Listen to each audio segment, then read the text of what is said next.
মেয়াদি সহযোগী অধ্যাপক নাক কান গলা বিভাগ ঢাকা ন্যাশনাল মেডিকেল কলেজ। এই রোগীর নাম মিন্টু মালো, বয়স 65 বছর।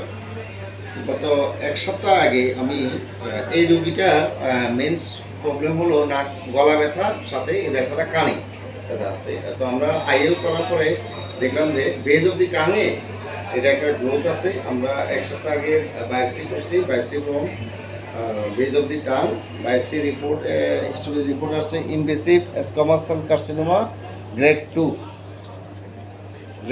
এখন আমরা গলায় আমরা আবার এন্ডোস্কোপি পরীক্ষা করি।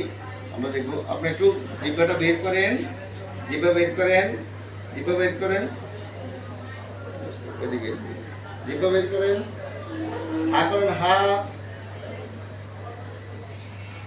হা, এখানে জিহ্বা বের করেন, জিহ্বা বের করেন।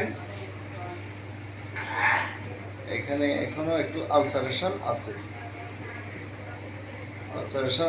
এই রোগীকে আমরা এখন কেমোথেরাপি রেডিওথেরাপির জন্য আমরা একজন ক্যান্সার বিশেষজ্ঞর কাছে রেফার করব। আসসালামু আলাইকুম।